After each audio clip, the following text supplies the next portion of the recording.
Well, it is time, guys, for The Walking Dead. Tonight was the first episode of Season 6, starring right back in front and center, Morgan. And I'm going to be completely honest, guys, I actually liked the episode. I thought it was pretty solid. Now, mind you, this is less a few things that couldn't help but blare its face right back to us, and this is including Morgan's injuries throughout the episode and how quickly he was kind of progressing through that and becoming kind of back to his badassery. Now, again, this was something that was kind of just right in our faces. Even my wife was just kind of like, how is he already doing that? I mean, it looked like he was septic from that gunshot wound, right? And I mean, he's clearly dying. He's got gangrene, which was pretty cool, though, I have to say.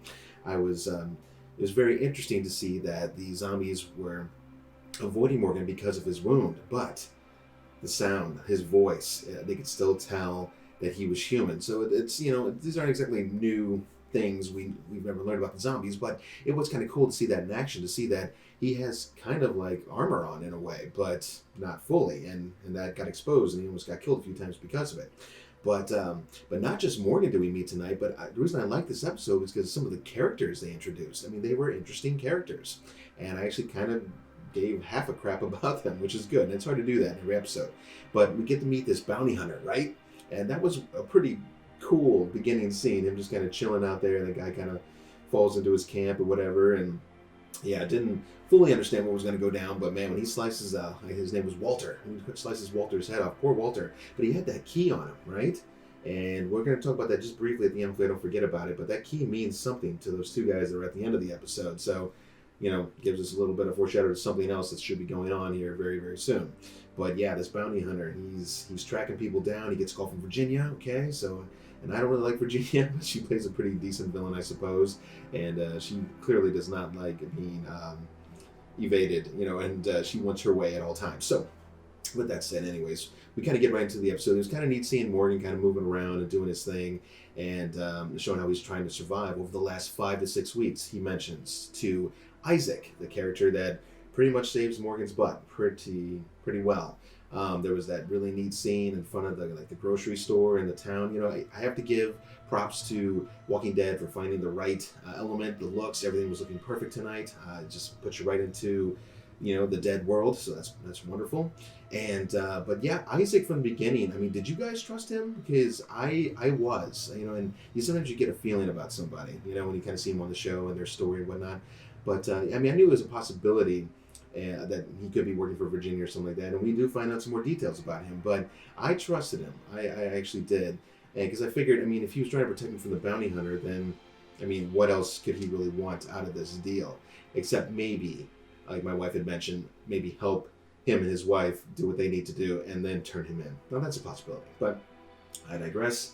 We get into the rest of the episode, and some crazy things happen. Everything from the bounty hunter tracking Morgan several times throughout the episode, pulling down his makeshift home, which I have to kind of wonder, though, how did he get all those mattresses up there? Morgan is severely wounded, and sickly. His eyes, it's just awful. The dude would need probably 3 months of penicillin treatments and everything else. I think my wife was mentioning in the hospital, the amount of time that you have to be treated for gangrene alone is just ridiculous. So, yeah, if you're saying, oh, really, Mike, you love this episode? Because, we're going to have to suspend some of these thoughts and doubts if we want this show to progress, okay? We cannot spend a month watching Morgan get better, yay?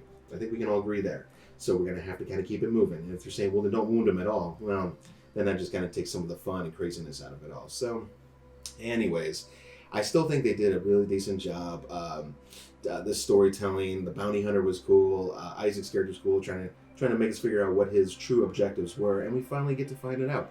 And, that scene when Morgan finally, I guess he had the choice to either, let Isaac go around and take a couple days to get back to his wife, or just try and clear out these walkers, whatever, rotters, I think they call them, on the way into this entrance to this dam. That was a bold choice, especially with Morgan still wounded, but seeing his badassery kind of come back out again. And if I'm fine with this, if this is the last time, if this is Morgan's true journey and he is finally like, okay, I have to do what I have to do. I want to get my friends back. I'm going to have to kill to do this. this is who I am. I don't want any more Mickey Mouse going back and forth across the line. Do I do this? Do I not? Because Morgan is a funny character, because I give Lenny James, the actor, total credit, because when he sticks his head to a thought, when he gets a thought in his head, he is on it. I mean, you saw several times. I mean, he's like, I don't want your help. I don't want to get to know you. I mean, he is a stubborn little shit. But he can be persuaded if enough. If you show Morgan the light, and Morgan's not a perfect character, right? He doesn't have a perfect mind. He's just trying to sort through it all, and he's trying to do what he thinks is right.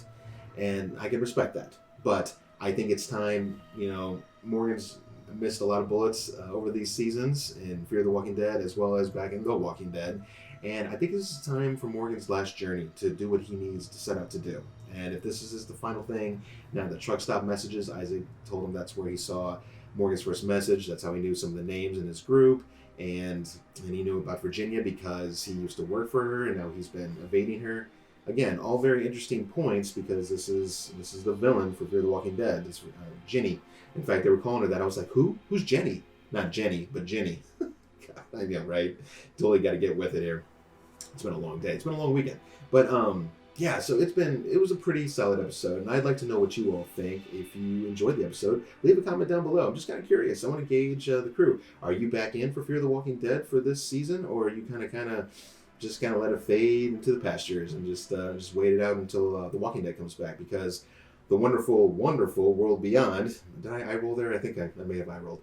I will be giving that review here just shortly. It's going to be a little bit. Sorry I'm getting the videos out so late. Like I said, it's a long weekend of camping, and I'm just got done with the shows. I'm just trying to get these out. So I'd like to know, was Morgan's crazy, ninja skills with his bow staff, or spear for not, I guess now it's a spear, was that too much for you? Did it not feel right because he was so wounded? I mean, my whole thought on it was fight or flight.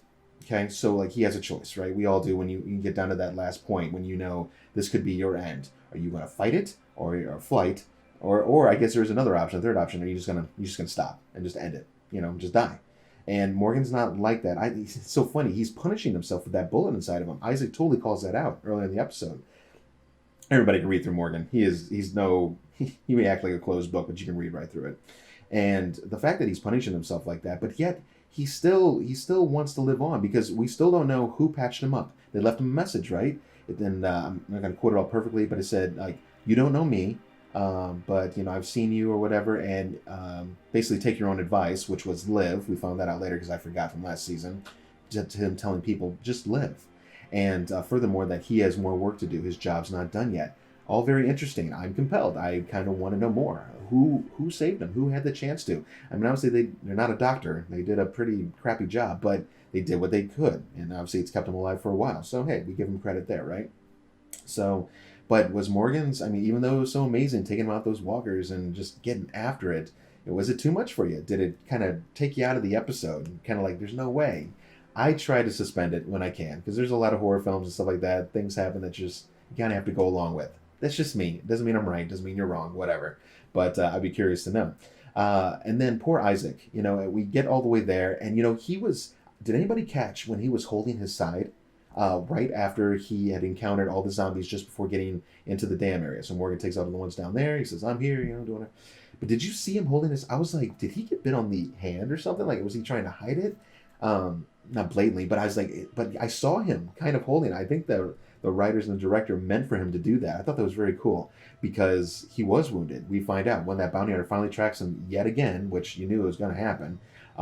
They do that fight out scene, and then he reveals, I'll get to that bounty hunter in a second, but he reveals to himself, or to Morgan, that he's been bitten. And it happened prior to even getting to Morgan when he was trying to get back in. He failed. I guess that's when he went to go try to find the gun to get in and so forth. It sucks. I liked Isaac's character.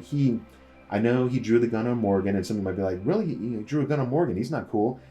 Yeah, but his motives were in the right place. I mean, for his wife and his child. Now, mind you, a baby in the apocalypse, especially out in the open like that, good luck.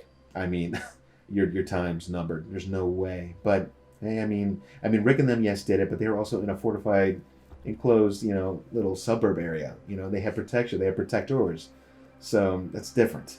But I digress. But that scene when that bounty hunter comes back in, I did not realize he was going to go so quick, though. Spoilers. Okay, here we go.